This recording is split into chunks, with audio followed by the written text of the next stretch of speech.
आदाब नमस्कार, आप देख रहे हैं बिजनौर सुपर न्यूज, सच्ची खबर हक के साथ। बिजनौर में जिम्मेदारी की खातिर बीएससी पास लड़की ने हाथों में थामा ई रिक्शा का हैंडल। खबर आ रही उत्तर प्रदेश के जनपद बिजनौर से, जहां बिजनौर के धामपुर निवासी नितिका प्रजापति के पिता की कैंसर की बीमारी से मौत हो जाने के बाद नितिका ई रिक्शा चलाकर अपने परिवार का पालन पोषण कर रही है। पिता की मौत हो जाने के बाद छोटे भाई बहन की जिम्मेदारी बड़ी बहन के कंधों पर आ पड़ी। बीएससी पास करने के बाद भी नौकरी नहीं मिली तो हिम्मत नहीं हारी और अपने हाथों में संभाला ई रिक्शा का हैंडल। अपने परिवार का पालन पोषण करने के लिए बेटी चलाने लगी ई रिक्शा। धामपुर की सड़कों पर सवारियां बिठाकर ई रिक्शा दौड़ाते देख एक बेटी को देखकर लोग हैरान रह गए। लेकिन जब उसने अपना दर्द बयां किया और ई रिक्शा चलाने का कारण बताया तो हर तरफ उस बेटी की लोग जमकर प्रशंसा कर रहे हैं। माँ और छोटे भाई बहनों का पालन पोषण कर उनकी पढ़ाई लिखाई की जिम्मेदारी इस बेटी के कंधों पर आ गई है। इसी के चलते सड़कों पर ई रिक्शा शुरू कर दी और अपने परिवार का पालन पोषण कर रही है। नितिका ई रिक्शा चलाकर प्रतिदिन 400 से 500 रुपए कमा लेती है और अपने परिवार का पालन पोषण करती है। पिता की मौत के बाद नितिका ने ई रिक्शा चलाने का फैसला लिया और नितिका साइंस में ग्रेजुएट है। नितिका ने बताया कि उनके पिता की मौत के बाद उनका परिवार की आर्थिक स्थिति बिगड़ गई थी। देखिए बिजनौर से शरीफ मलिक की खास रिपोर्ट।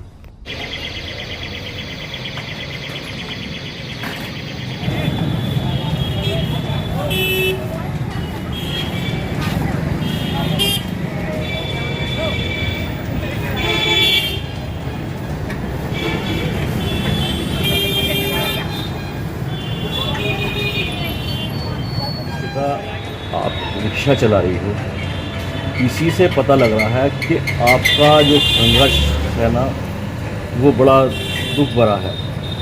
तो आखिर ऐसी क्या मजबूरी आ पड़ी कि आपको रिक्शा चलाकर अपना पालन पोषण करना पड़ रहा है? सर मेरा कोई बड़ा भाई नहीं है, एक छोटा भाई है, 3 बहनें हैं हम। और पापा जी को कैंसर था तो उनकी डेथ हो गई, अभी 7 महीने हो गए। और कैंसर का इलाज करा रहे थे मेरठ से, 9-10 लाख रुपए लग गए आर्यव्रत हॉस्पिटल। तो फिर उसके बाद आर्थिक स्थिति जो है बहुत ख़राब हो गई थी। बीएससी कंप्लीट कर रखी है और यहाँ मोड़ने से करी थी बीएससी कंप्लीट, जो है कोचिंग वगैरह भी करी थी, एसएससी की तैयारी वगैरह, एनसीसी भी कंप्लीट है। आर्थिक स्थिति जो है अभी ख़राब हो चुकी थी, तो इस वजह से पढ़ाई बीच में छूटी। और तो फिर ये जो रिक्शा चला रही है आपकी, ऐसी क्या परेशानियां सामने आ रही हैं जो रिक्शा चलाकर अपने परिवार को पालना पड़ रहा है? और परिवार में कौन लोग हैं इस समय? सर वही घर का खर्चा, खाना पीना, कपड़े वगैरह।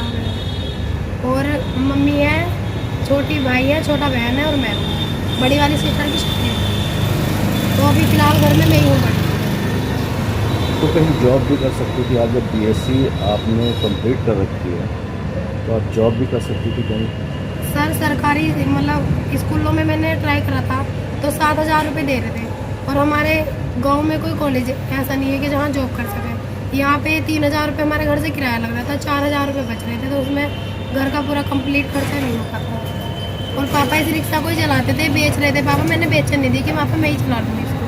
अच्छा, तो किसी गांव में रहती धामपुर के आप? हाँ, नवादा गांव में रहती हूँ। कितनी दूर पड़ता है? नवादा 8-9 किलोमीटर। 8-9 किलोमीटर रिक्शा लेकर यहाँ धामपुर आती हो? हाँ, उधर से सवारी लेके आती हूँ, मतलब लड़कियों को लेके आती हूँ, पढ़ने वाली लड़की आती है रोज़, और शाम को 6 बजे मेरे साथ ही जाती है। क्या चाह रही हो आप?